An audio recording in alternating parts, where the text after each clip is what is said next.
Vamos falar do furacão. Você teve aqui há algum tempo atrás, já mudou tudo, né? Já, cara.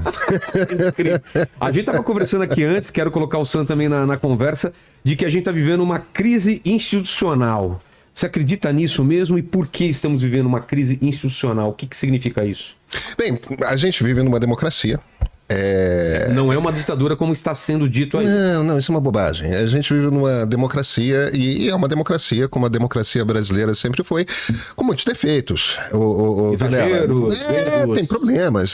Nós temos uma democracia que nunca...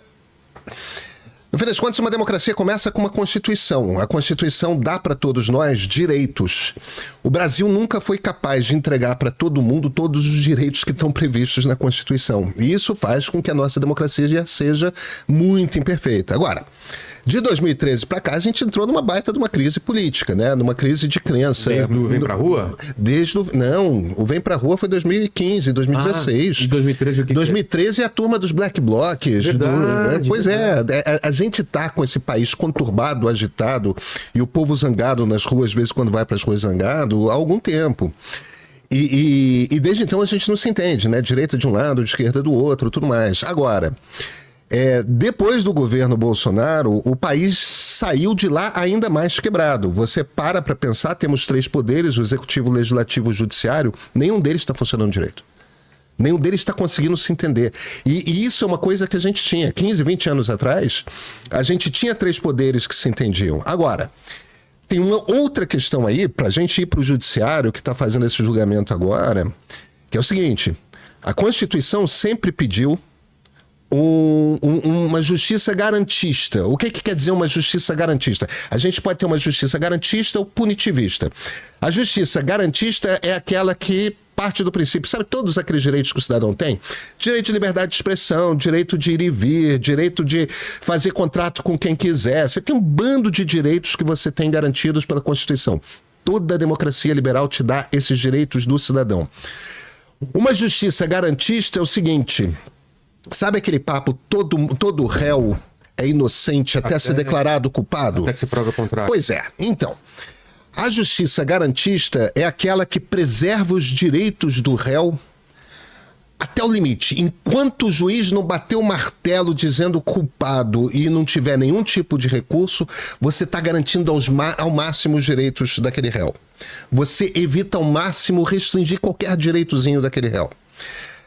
A gente nunca teve esse tipo de garantia de justiça. A gente sempre teve uma justiça punitivista, que é o contrário. É aquela que já olha para o réu desde o início com desconfiança. Mas aí tem uma segunda coisa, Vilela, que é o seguinte: quando a gente fala disso, até 2010, mais ou menos, tinha uma coisa que tudo quanto é advogado falava, professor de direito, constitucionalista, que era o seguinte: a justiça no Brasil é punitivista pro andar de baixo e garantista pro andar de cima. Se você é rico, você se dá bem. Se você é poderoso, se você se dá bem. Nem sempre o poderoso é rico, nem sempre o rico é poderoso, mas se você fosse um ou outro ou ambos, você se dava bem. Mas se você fosse um ferrado da perifa, cara, você tá ferrado, a justiça vai te arrebentar. Do julgamento do Mensalão pra cá, que começa em 2012, 2013, isso acaba, isso muda. A justiça passa a ser punitivista para todo mundo. Só que tem o seguinte: quando a justiça vai atrás de réu de esquerda, a direita olha para aquilo e fala: não, isso é só a justiça acontecendo, normal. Nada para ver por aqui. Enquanto que a esquerda está dizendo perseguição, é porque a gente é isso, é porque eles não querem que a gente tenha poder, isso e aquilo. Agora inverteu o papel. E o curioso é que, tendo invertido o papel, a direita está fazendo exatamente o papel que a esquerda fazia, entendeu? Isso é perseguição, absurdo, tudo mais, e a esquerda está lá: não, isso é só a justiça acontecendo, tudo mais. A direita está certa nesse momento. E ela está certa no seguinte: a nossa justiça é exageradamente punitivista. Mas não é porque é Bolsonaro. Ela é assim desde que há justiça no Brasil. Sam, e a temperatura aí em Brasília? O que você está sentindo aí? Que momento a gente está vivendo? Estamos numa crise mesmo? Cara, eu tava ouvindo o Pedro Doria falar e ele falou de 2013, né? Pra você ter uma ideia, eu me formei no ensino médio em 2013. Então, assim, minha vida adulta basicamente é numa crise numa crise institucional aí, né? Tipo assim, é a única forma de política que eu conheço enquanto maior de idade. Eu acho que, assim, realmente a gente vive uma crise que não é de hoje. Aí ela foi se modulando conforme o que acontecia. Veio Lava Jato, veio Vaza Jato, veio prisão do Lula, veio soltura do Lula. A gente foi meio que ali uma crise escalando a outra. Veio o governo Bolsonaro, que foi, assim, uma crise do começo ao fim, basicamente, né? Veio pandemia. E agora veio o governo Lula, que muita gente achou que ia vir acontecer uma estabilizada. E aí veio o 8 de janeiro e o 8 de janeiro foi uma parte marcante do governo Lula e agora a gente está vendo uma crise aí até com desdobramentos internacionais, né? A temperatura aqui, assim, é engraçado eu estar ouvindo também o Pedro Dória falando sobre o punitivismo e tal.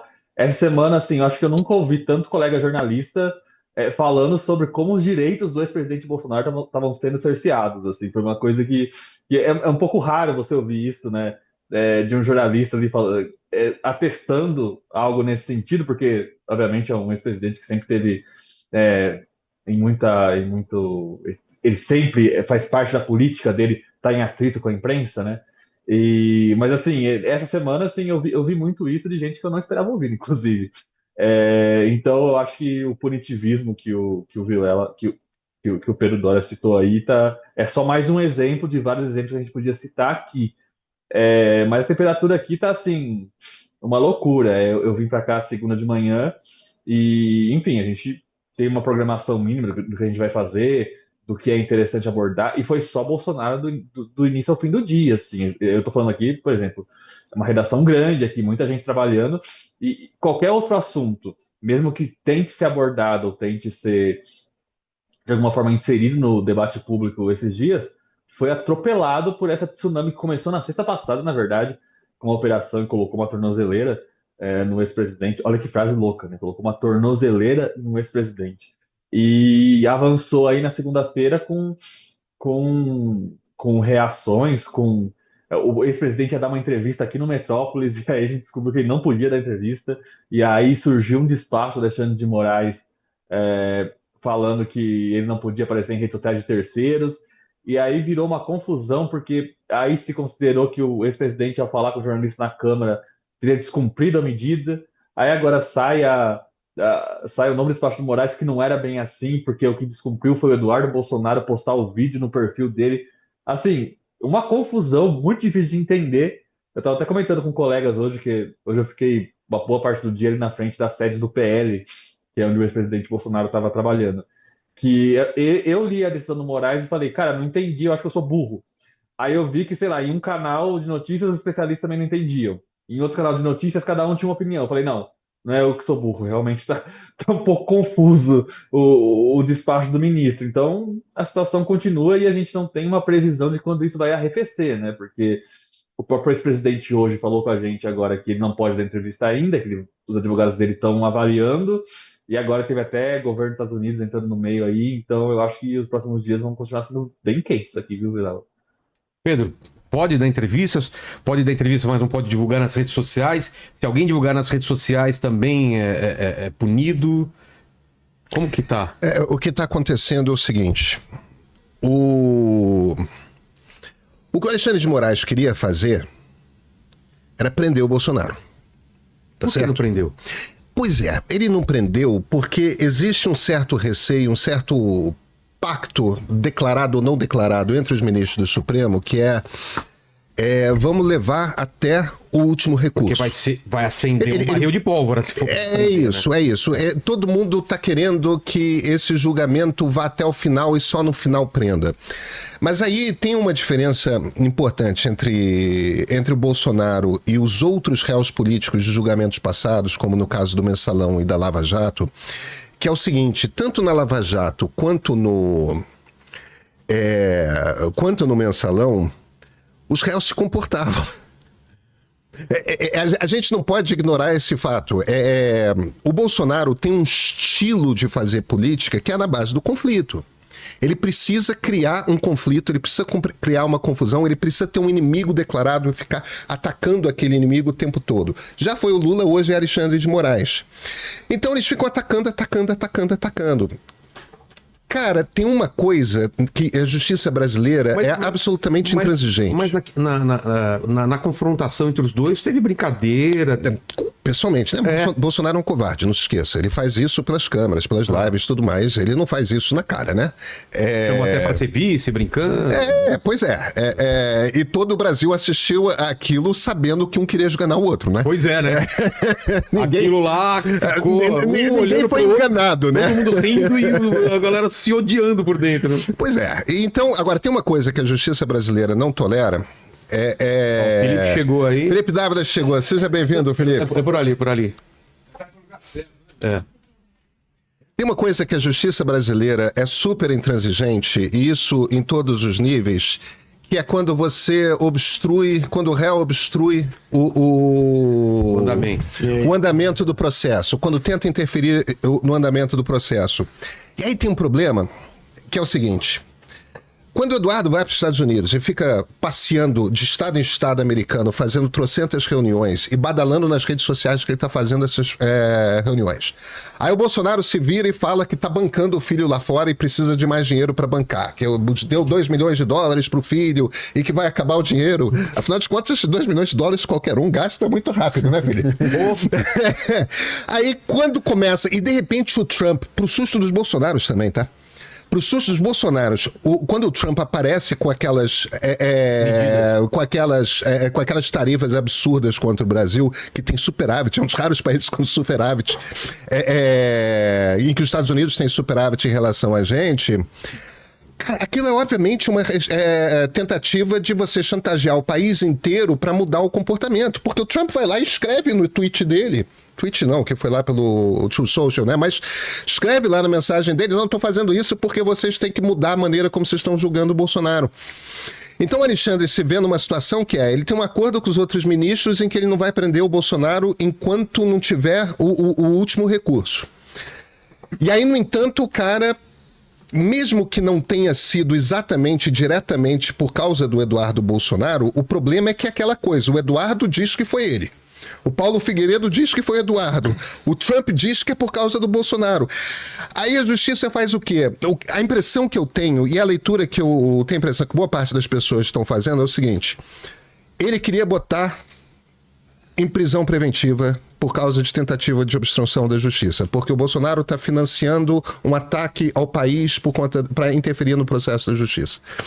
Então o que ele fez foi, decidiu proibir tudo, menos o direito de ir e vir. Tá.